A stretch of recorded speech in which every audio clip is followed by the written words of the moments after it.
I'm Gabrielle Mompalo. And we are both juniors at Townsend Harris High School. Last year, in 2015, we participated in the science research course at Townsend Harris High School. And it was during our sophomore year. During that year, we created a project that had to do with planaria. We wanted to test the effect of carbohydrates on the growth and regeneration of planaria. So here's what we did. Carbohydrates are the body's main source of getting energy. There are two types of carbohydrates: simple carbohydrates and complex carbohydrates. Complex carbohydrates are polysaccharides, which are long chains of sugar, and they are not easily broken down by the body, so they stay in our body for a long period of time. This keeps us healthy and keeps us energy because the sugars in complex carbohydrates are broken down during a longer period of time.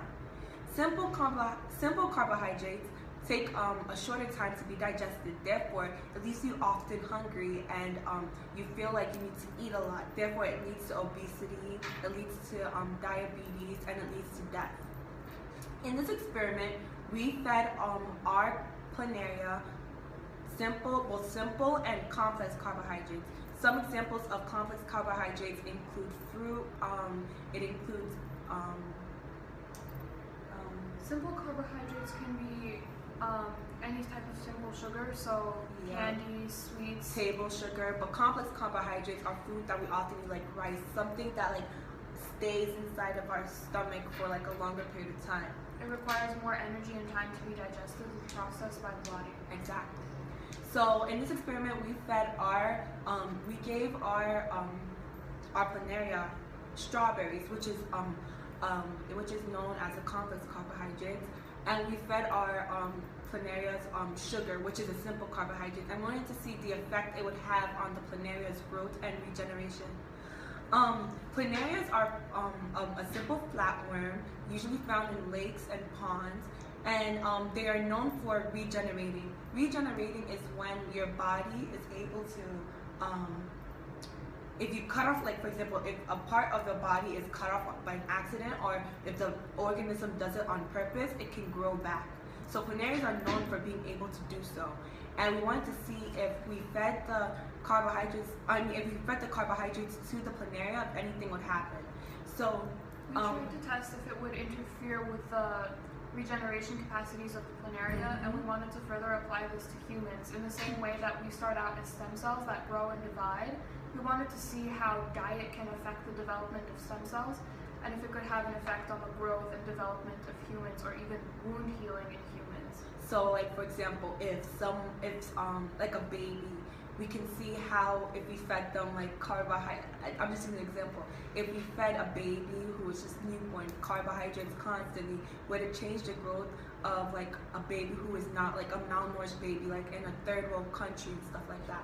So we did this on the planaria. What we did was that we got a group of 6 planarias, and we got a group of 18 planaria and divided them into trial size of 6 planaria each. So that means there was 3 trials each. One of the 6 were our control. The 2 others were our tested, our experimental samples. So one of them would be fed strawberry water, and one of them would be fed sugar water. And over a time span of about 6 weeks, we measured how, each week we'd measure their growth and length and see what would happen. So Gabby's going to explain the results of this experiment. Our findings were that when the planaria were actually immersed in the sugar water and strawberry water, they had completely different growth patterns. The ones that were immersed in the strawberry-infused water had an average of 102% regrowth, meaning that they grew to their original body length, and they even exceeded that by a little bit. And the ones that were placed in sugar had a 66% regrowth, so they grew to 66% of their original size.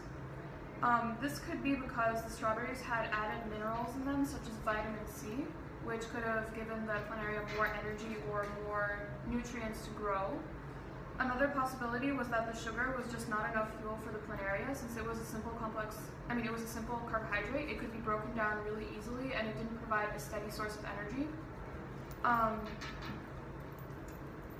The control planaria were immersed in regular tap water and fed egg yolk. All of them were fed egg yolk every single day.